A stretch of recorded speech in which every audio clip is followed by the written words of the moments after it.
1962 সালের 17 সেপ্টেম্বর ঐতিহাসিক শিক্ষা দিবস, সংগ্রাম ও ঐতিহ্যের মহান শিক্ষা দিবস। শিক্ষার অধিকার আদায়ে এই দিনেই ঢাকার রাজপথে তৎকালীন পাকিস্তানি শাসক গোষ্ঠীর পুলিশের গুলিতে জীবন উৎসর্গ করেছিল ওয়াজিউল্লাহ, গোলাম মোস্তফা, বাবুল সহ নাম না জানা অনেকে। পাকিস্তান জন্মের পর থেকে স্বাধীন বাংলাদেশ প্রতিষ্ঠা পর্যন্ত, অর্থাৎ 1947 থেকে 1971 পর্যন্ত ইতিহাসে সংঘটিত নানা ঘটনার মধ্যে 1962 সালের শিক্ষা আন্দোলন গুরুত্বপূর্ণ একটি অধ্যায় হিসাবে বিবেচিত। 50 দশকের স্বাধিকার আন্দোলন এবং 60-এর দশকের শেষ নাগাদ স্বাধিকার থেকে স্বাধীনতা আন্দোলনের সৃষ্টিতে গুরুত্বপূর্ণ ভূমিকা রেখেছে শিক্ষা আন্দোলন। 62 শিক্ষা আন্দোলন রাজনৈতিকভাবে ও ইতিহাসে অপরিসীম গুরুত্বপূর্ণ অধ্যায়। 1952 সালের ভাষা আন্দোলন ও 1954 সালের নির্বাচনে যুক্তফ্রন্টের বিজয় ছিল বাঙালির রাজনৈতিক নেতৃত্বের ঐতিহাসিক অর্জন। 1952 সালের ভাষা আন্দোলনের মাধ্যমে বাঙালির জাতিসত্তা বিলুপ্তির ষড়যন্ত্র নস্যাৎ হয়। পক্ষান্তরে 1954 যুক্তফ্রন্ট নির্বাচনে বাঙালির ক্ষমতায়নের বিরুদ্ধে ষড়যন্ত্র প্রতিরোধে সৃষ্ট আন্দোলনের পথ উন্মোচিত হয়। 50-এর দশকের এই দুটি ঘটনা বাঙালির চেতনাবোধকে জাগ্রত করেছিল। বস্তুত এ সময় থেকে জনগণ চিন্তায়, মননে, প্রথা প্রতিষ্ঠানে ধর্ম নিরপেক্ষতা ও অসাম্প্রদায়িকতা লাভ করতে শুরু করে। 1958 সালের 7 অক্টোবর সামরিক স্বৈর শাসক ফিল্ড মার্শাল আইয়ুব খান ক্ষমতা দখলের মাত্র 2 মাস পর 30 ডিসেম্বর একটি শিক্ষা কমিশন গঠন করেন। পশ্চিম পাকিস্তানের শিক্ষা সচিব ও আলিগড় বিশ্ববিদ্যালয়ে আইয়ুব খানের সাবেক শিক্ষক SM শরীফকে চেয়ারম্যান করে নীল নকশার কুখ্যাত কমিশন গঠন করা হয়। শরীফ কমিশন নামে খ্যাত SM শরীফের নেতৃত্বে গঠিত এই কমিশন 1959 সালের 26 আগস্ট তাদের প্রতিবেদন পেশ করে। এতে শিক্ষা বিষয়ে যেসব প্রস্তাবনা ছিল তা প্রকারান্তরে শিক্ষা সংকোচনের পক্ষে গিয়েছিল।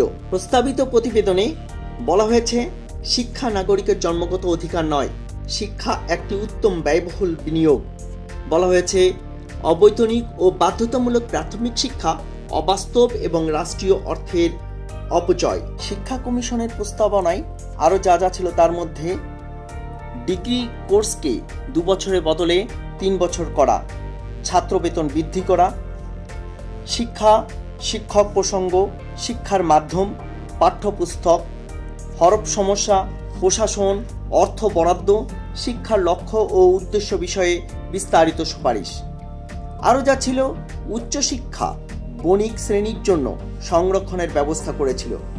এই কমিশন বিশ্ববিদ্যালয়ের স্বায়ত্তশাসনের পরিবর্তে পূর্ণ সরকারি নিয়ন্ত্রণ প্রতিষ্ঠা, বিশ্ববিদ্যালয় ও কলেজগুলিতে ছাত্র রাজনীতি নিষিদ্ধ করা, ছাত্র শিক্ষকদের কার্যকলাপের উপরে তীক্ষ্ণ নজর রাখার প্রস্তাব করেছিল। শিক্ষকদের কঠোর পরিশ্রম করাতে 15 ঘন্টা কাজের বিধান রাখা হয়েছিল। বর্ণমালা সংস্কারের প্রস্তাব করেছিল। ইতিপূর্বে 1961 সালের ডিসেম্বর মাসে আওয়ামী লীগ নেতা শেখ মুজিবুর রহমান ও তোফাজ্জল হোসেন মানিক মিয়া এবং কমিউনিস্ট নেতা কমরেড মণি সিংহ ও খোকা রায়ের মধ্যে সমঝোতার ভিত্তিতে ছাত্রলীগ ও ছাত্র ইউনিয়নকে সমন্বিত করে আইয়ুব খানের সামরিক শাসন বিরোধী আন্দোলন গড়ে তোলার সিদ্ধান্ত হয়। দেশব্যাপী সামরিক স্বৈর শাসক বিরোধী আন্দোলন, শিক্ষা আন্দোলন ও ছাত্রদের ন্যায়সঙ্গত দাবিসমূহকে গতিময় করে তুলতে তৎকালীন ছাত্রলীগের সাধারণ সম্পাদক শেখ ফজলুল হক মনি, ডাকসুর সহসভাপতি শ্যামা প্রসাদ ঘোষ ও GS এনায়েতুর রহমান সহ বাম সংগঠনের নেতৃত্বে কেন্দ্রীয় সর্বদলীয় ছাত্র সংগ্রাম পরিষদ গঠিত হয়। সর্বদলীয় ছাত্র সংগ্রাম পরিষদের নির্দেশে জেলাসমূহে সর্বদলীয় ছাত্র সংগ্রাম পরিষদ গঠিত হয়। এদিকে 62 সালে 30 জানুয়ারি পাকিস্তানের সাবেক প্রধানমন্ত্রী ও আওয়ামী লীগ নেতা হোসেন শহীদ সোহরাওয়ার্দীকে করাচিতে গ্রেফতার করা হয়। সোহরাওয়ার্দীর গ্রেফতারের প্রতিবাদে ছাত্রলীগের ডাকে 1 ফেব্রুয়ারি সোহরাওয়ার্দীর মুক্তি ও 4 বছরের সামরিক শাসনের বিরুদ্ধে ঢাকা বিশ্ববিদ্যালয়ে সর্বাত্মক ছাত্র ধর্মঘট পালিত হয়। 2 ফেব্রুয়ারি রাজপথে ছাত্রদের মিছিল সামরিক আইন ভঙ্গ করে। 4 ও 5 ফেব্রুয়ারি বিক্ষোভ অব্যাহত থাকে। 6 ফেব্রুয়ারি হাজার হাজার ছাত্র ঢাকা বিশ্ববিদ্যালয়ে প্রতিবাদ সমাবেশে উপস্থিত হয়। 7 ফেব্রুয়ারি ঢাকা মেডিকেল কলেজ থেকে সুসজ্জিত একটি মিছিল নাজিমুদ্দিন রোড দিয়ে পুরানো ঢাকায় প্রবেশ করে। এই মিছিলকে প্রতিহত করার জন্য সরকার পুলিশের সাথে সেনাবাহিনী নিয়োগ করে এবং কার্জন হলের মোড়ে ফিল্ড কামান বসানো হয়। ওই দিন আইয়ুব খানের ছবি পোড়ানো হয়। 8 ফেব্রুয়ারি বিশ্ববিদ্যালয় বন্ধ হওয়ার পর ছাত্ররা হল ত্যাগ করছে না দেখে পুলিশ ও সেনাবাহিনী বিশ্ববিদ্যালয় থেকে ঘেরাও করে ছাত্রদের জোর করে বের করে দেয়। প্রচণ্ড বৃষ্টির মধ্যে পুলিশ বেষ্টনীর মাঝে আটকা পড়েছিল আন্দোলনের নেতৃত্ব দানকারী ছাত্রলীগ নেতাকর্মীরা। এভাবে সারা দেশে আইয়ুব বিরোধী, শিক্ষানীতি বিরোধী আন্দোলন ছড়িয়ে পড়ে দাবানলের মতো। একের পর এক ধর্মঘট, সমাবেশের কর্মসূচি শিক্ষা প্রতিষ্ঠানগুলোতে যেমন অচলাবস্থা সৃষ্টি করে, তেমনি ক্রমেই এই আন্দোলনের শ্রমিক, শ্রমজীবী, পেশাজীবী বিভিন্ন স্তরের মানুষের অংশগ্রহণ আন্দোলনটিকে গণ আন্দোলনে রূপান্তরিত করে। 10 সেপ্টেম্বর সচিবালয়ের সামনে অবস্থানের ঘোষণা দেওয়া হয়। আইয়ুব সরকার 144 ধারা জারি করে।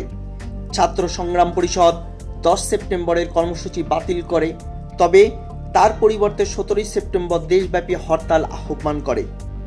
10 সেপ্টেম্বর সরকার হোসেন শহীদ সোহরাওয়ার্দীকে মুক্তি দেন। সরকারের প্রত্যাশা ছিল সোহরাওয়ার্দী মুক্তি হলে আন্দোলন স্তিমিত হয়ে পড়বে, কিন্তু এই আশা দুরাশায় পরিণত হয়। পাকিস্তানি স্বৈরশাসক আইয়ুব খান 62 সাল থেকে প্রস্তাবিত শিক্ষানীতি বাস্তবায়ন শুরু করেন। বিভিন্ন ছাত্র সংগঠন শিক্ষানীতির বিরুদ্ধে অবস্থান নেয়। তৎকালীন ছাত্রলীগের সাধারণ সম্পাদক ও ছাত্র সংগ্রাম পরিষদের নেতা শেখ ফজলুল হক মনিকে গ্রেফতার করা হয়। ছাত্র সংগ্রাম পরিষদের নেতৃত্বে 17 সেপ্টেম্বর দেশব্যাপী হরতাল কর্মসূচি পালনের ঘোষণা দেওয়া হয়। ঢাকা বিশ্ববিদ্যালয়, ঢাকা কলেজ সহ দেশব্যাপী বিভিন্ন শিক্ষা প্রতিষ্ঠানে শিক্ষানীতি বিরোধী আন্দোলন চলতে থাকে। 17 সেপ্টেম্বর সকাল 10টায় ঢাকা বিশ্ববিদ্যালয়ে হাজার হাজার মানুষ সমাবেশে উপস্থিত হয়। সমাবেশ শেষে মিছিল বের হয়। জগন্নাথ কলেজে গুলি হয়েছে এ গুজব শুনে মিছিল দ্রুত নবাবপুরের দিকে যাত্রা শুরু করে, কিন্তু হাইকোর্টের সামনে পুলিশি বাধা দেয়। তবে মিছিলকারীরা সংঘাতে না গিয়ে আব্দুল গনি রোডে অগ্রসর হয়। তখন পুলিশ মিছিলের পেছন থেকে লাঠিচার্জ, কাঁদানে গ্যাস ও গুলি বর্ষণ করে। এতে 3 জন নিহত হন। ওই দিন সারা দেশে মিছিলে পুলিশ গুলি করে। টঙ্গীতে ছাত্র শ্রমিক মিছিলে পুলিশের গুলিতে সুন্দর আলী নামে এক শ্রমিকের হত্যার খবর পাওয়া যায়। শিক্ষা আন্দোলনের ভয়াবহ সার্থকতার মুখে তৎকালীন গভর্নর গোলাম ফারুক শরীফ শিক্ষা কমিশন রিপোর্ট বাস্তবায়ন স্থগিত ঘোষণা করেন। 24 সেপ্টেম্বর পল্টন ময়দানে ছাত্র জনসভা অনুষ্ঠিত হয় এবং সরকারকে শরীফ কমিশন বাতিলের দাবিতে চরমপত্র দিয়ে আন্দোলন আপাতত স্থগিত ঘোষণা করা হয়। পাকিস্তানের শাসক গোষ্ঠী শরীফ কমিশনের রিপোর্ট বাস্তবায়ন স্থগিত করলেও বাতিল করেনি।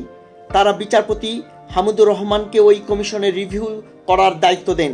হামিদুর রহমান 64 সালে তার রিপোর্ট দিলে ছাত্র সমাজ সেটিও প্রত্যাখ্যান করে। 1962 সালের 17 সেপ্টেম্বর একটি আলোকোজ্জ্বল জ্যোতিষ্ক, একটি পরাধীন জাতির ঐক্যবদ্ধ সংগ্রাম ও সফলতার নাম। 1962 সালের 17 সেপ্টেম্বর পাকিস্তানি শাসন, শোষণ ও শিক্ষা সংকোচন নীতির বিরুদ্ধে লড়াই করতে গিয়ে শহীদ হন ওয়াজিউল্লাহ, গোলাম মোস্তফা, বাবুল সহ নাম না জানা অনেকেই। তাদের স্মরণে এই দিনটিকে শিক্ষা দিবস হিসাবে পালন করা হয়। বিনম্র শ্রদ্ধায় স্মরণ করছি শিক্ষা আন্দোলনের মহান শহীদদের।